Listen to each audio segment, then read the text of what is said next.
the South Side of Chicago eats people up, eats investors up, spits them out. You made a lot of mistakes in each step of the way. Kind of, if you could take us through the couple of key topics, whether it be buying or rehabbing, or finding the right tenants. Maybe start with buying. Like, what are some like things that you really bought? What caused you to buy wrong, or what's buying wrong look like on the South Side of Chicago? Great question, and I think the timing is perfect. And Tom, right? Forgive me, Tom brought up what? Tom, you brought up how many offers that you guys submitted on? There's 17 offers on this thing. Okay. 17 offers on a hot deal, right? So I started to buy 2005. I was doing like lease option type deals. 2006 is when I started to buy the rentals, and the market was smoking hot, right? Kind of sound like something today, smoking hot market straight up. And we were chasing deals and we were overpaying.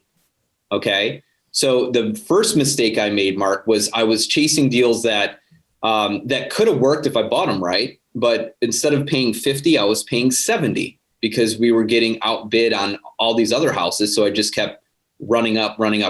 So I overpaid. That was the first mistake. Second mistake was contractors. I'm sure you guys all have your own contractor stories. A friend of a friend or whatever. I just bit off way too much. And instead of giving a guy one project and working through it to see what he did or what he was capable of, I gave him 4 houses at one time. And when you've got 4 houses going at one time and you pull up to the block and you go to the first house and nobody's there, and then you go to the second house and nobody's there, and the third house and nobody's there and nobody's working.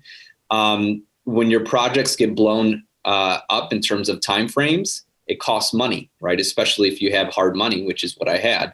And back then the rates were 14%, 15% for hard money. Yeah, it was harder. So, yeah, it was harder money. Exactly.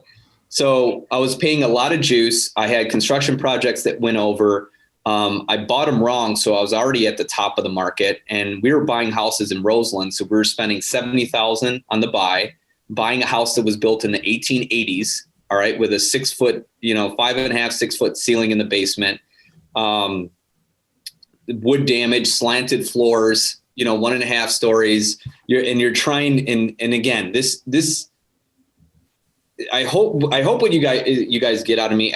I know you guys have a ton of value because I know people that listen to this podcast religiously. So if you're going to get into something and you're being steered wrong, or you think you know what you're doing, you're going to get clobbered.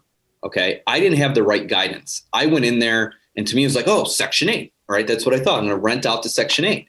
And my mindset was more bedrooms, more rent. Right.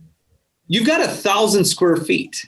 How many bedrooms are going to stick in there? Right. These things started to look like dorms. Like you walk in, it's just rooms. Right.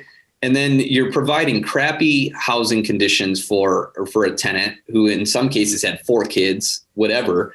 So I rehabbed them wrong designs, wrong product and material that we put in. We were putting, I don't know if like the sticky tile down, right? Those things were popping up like hotcakes. I mean, you got to go in there and now tear it all out. We didn't put ceramic down. Bedrooms, I think we put carpet everywhere else, but the sticky tile was a pain in the butt. Appliances were junk. We were buying them from like some resale shop on Ashland Avenue that were all used appliances. So those went out, and it was just like, boom, boom, boom, boom, boom, boom. I mean, everything turnover, not even turnover costs. I mean, CapEx. I mean, you start whipping all the maintenance on these properties. And then the guys that we were using to lease, I can go on and on, Mark, but so you want to learn now what to do, just keep listening. So leasing these units out, right? Back then, leasing up Section 8 units was like a bad wholesaler. Okay. So you go to these guys that are like, have these laundry list of potential tenants. And they're like, oh yeah. Did you? Oh yeah, they're good. This and that. I didn't screen them. I trusted other people to screen them. Right. And now you're basically inheriting bad tenants. These guys are signing them up. No securities, no security deposits. You put the bad tenant in there. Their portion was minimal. Well, if your cash flow is $150 net and the client and the tenant's portion is 250 to 300 and they don't pay their portion, what does that give you? Yeah. Negative cash flow, right? Our LTVs, we're at 95% LTV, so very little equity. Because back then, I mean, we were fighting just to get deals. And the whole game was, well, you know, the market's going to appreciate because we're going to get the Olympics. I mean, this was the nonsense that all the gurus and everybody was just chirping in the ears of young, ignorant investors like myself.